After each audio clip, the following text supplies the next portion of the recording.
नमस्कार दोस्तों, मैं शुभांकर मिश्रा। चलिए जानते हैं देश दुनिया की तमाम महत्वपूर्ण खबरों को सिर्फ 10 मिनट में।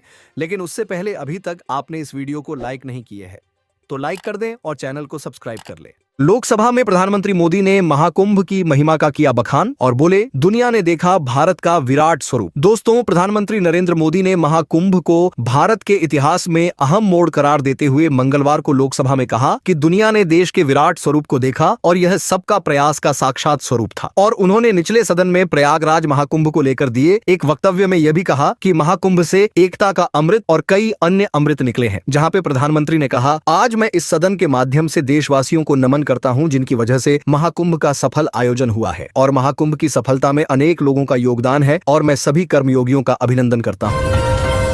शिवराज सिंह चौहान बोले, बेटों की शादी के बाद मैं पूरा समय किसानों की सेवा में लगाऊंगा। दोस्तों, केंद्रीय कृषि मंत्री शिवराज सिंह चौहान ने मंगलवार को लोकसभा में कहा कि अपने बेटों की शादी के बाद अब वह वानप्रस्थ आश्रम में जा रहे हैं और अपना पूरा समय किसानों की सेवा में लगाएंगे। जहां पे चौहान ने प्रश्नकाल में सदस्यों के पूरक प्रश्नों का उत्तर देते हुए कहा, आज से मैं गृहस्थ से वानप्रस्थ आश्रम में जा रहा हूं और आज मेरे बेटों की शादी के बाद रिसेप्शन है जहां पे मैंने सभी को निमंत्रित किया है और कल से मैं वानप्रस्थी हो जाऊंगा और अपना पूरा समय किसानों की सेवा में लगाऊंगा क्योंकि उनकी सेवा ही मेरे लिए भगवान की पूजा है। दिल्ली सरकार 100 दिनों के भीतर पूरे करेगी वादे, जहां पे स्वास्थ्य मंत्री पंकज सिंह ने अस्पतालों के निरीक्षण के बाद किया दावा। दोस्तों, दिल्ली सरकार के स्वास्थ्य मंत्री डॉक्टर पंकज कुमार सिंह ने मंगलवार को मंगोलपुरी स्थित संजय गांधी मेमोरियल हॉस्पिटल का औचक निरीक्षण कर वहां की स्वास्थ्य सेवाओं की समीक्षा की और इस दौरान उन्होंने अस्पताल की चिकित्सा सुविधाओं, आपातकालीन सेवाओं और मरीजों को उपलब्ध कराई जा रही स्वास्थ्य सेवाओं का जायजा लिया।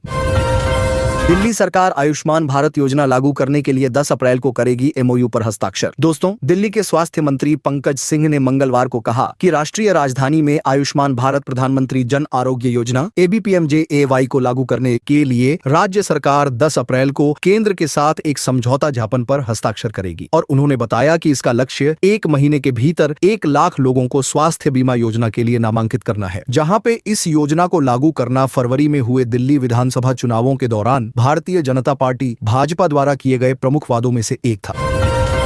मणिपुर में सामान्य स्थिति लाने के लिए प्रतिबद्ध वित्त मंत्री सीतारमण का बड़ा बयान। दोस्तों, वित्त मंत्री निर्मला सीतारमण ने मणिपुर में सामान्य स्थिति बहाल करने के लिए केंद्र सरकार की प्रतिबद्धता की फिर से पुष्टि की है और उन्होंने चालू वित्त वर्ष के लिए मणिपुर बजट और 2025-26 के लिए लेखानुदान पर चर्चा के दौरान राज्यसभा को संबोधित करते हुए राज्य की आर्थिक वृद्धि के लिए पूर्ण समर्थन का आश्वासन दिया। जहां पे मंत्री ने विपक्षी दलों से आरोप प्रत्यारोप में शामिल होने के बजाय शांति प्रयासों का समर्थन करने का आग्रह किया।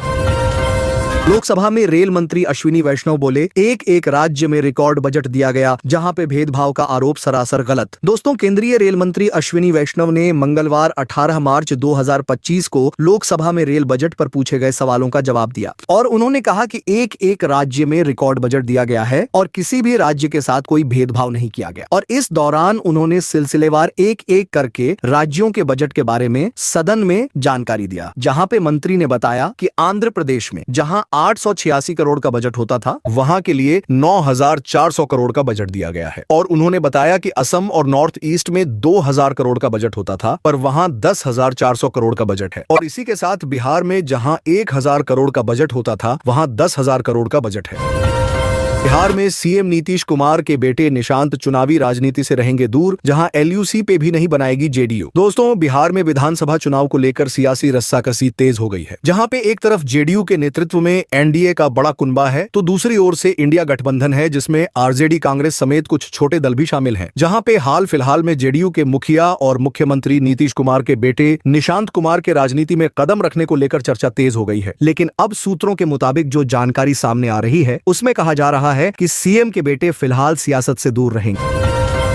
श्रद्धालुओं के लिए जरूरी खबर, दर्शन करने से पहले पढ़ लें ये नियम कानून। दोस्तों, माता वैष्णो देवी के दर्शन करने जाने वाले श्रद्धालुओं के लिए जरूरी खबर है, जहां पे माता वैष्णो देवी भवन और कटरा के आसपास के क्षेत्रों को पवित्र घोषित किया गया है। जहां पे ऐसे में इन जगहों पर कुछ नियम कानून बनाए गए हैं जिनका उल्लंघन करने पर सख्त कार्रवाई हो सकती है। जानकारी के अनुसार अगर आप भी माता वैष्णो देवी के दर्शन करने जा रहे हैं तो आपको कुछ नियम कानूनों को पालन करना होगा। जहां पे ये नियम कुछ इस प्रकार हैं, जहां पे कटरा और उसके आसपास के 10 किलोमीटर के क्षेत्र में नशे, मांस और शराब का सेवन और बेचना और खरीदने पर पूर्ण पाबंदी है और इन नियमों को तोड़ने वालों पर सख्त से सख्त कार्रवाई करने का प्रावधान है।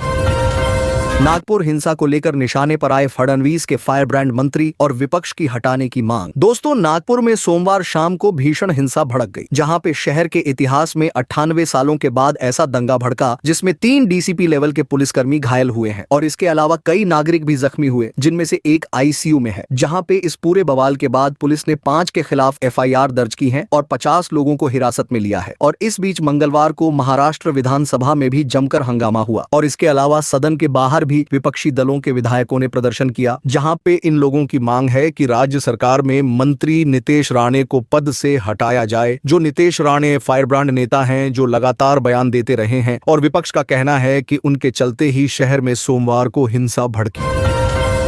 44 साल पहले हुए कांड में 3 को फांसी की सजा, जहां पे ये 24 दलितों को मारी थी गोली। दोस्तों, फिरोजाबाद में 44 साल पहले हुए कांड में 3 लोगों को कोर्ट ने फांसी की सजा सुनाई है, जहां पे 18 नवंबर 1981 की शाम 17 हथियारबंद बदमाशों ने फायरिंग कर करीब 24 लोगों को मौत के घाट उतार दिया था। जहां पे अब कोर्ट ने इस मामले में अपना फैसला सुनाया है और 3 आरोपियों को फांसी की सजा सुनाने के साथ ही 50,000 रुपए का जुर्माना लगाया गया। जहां पे रिपोर्ट्स के अनुसार इस मामले में 23 लोगों की मौत मौके पर ही हो गई थी, जबकि एक शख्स की इलाज के दौरान मौत हुई थी।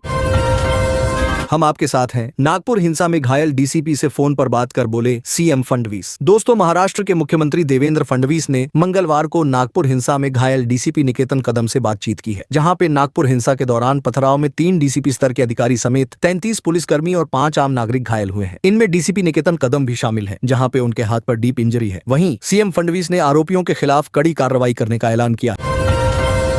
अरुणाचल 100 मिलियन पेमा खांडू मामले में एसएससी ने केंद्र को भेजा नोटिस और अपने ही रिश्तेदारों को सरकारी ठेके देने का लगाया आरोप। दोस्तों, सुप्रीम कोर्ट में अरुणाचल प्रदेश के मुख्यमंत्री पेमा खांडू के खिलाफ दायर याचिका पर सुनवाई हुई, जिसमें आरोप लगाया गया है कि मुख्यमंत्री ने अपने रिश्तेदारों की कंपनियों को सरकारी ठेकों का आवंटन किया था और याचिका में सुप्रीम कोर्ट से इन आरोपों की एसआईटी जांच के लिए आदेश जारी करने की मांग की गई है, जहां पर सुप्रीम कोर्ट ने गृह मंत्रालय, एमएचए और वित्त मंत्रालय से अपना जवाब दाखिल करने को कहा है।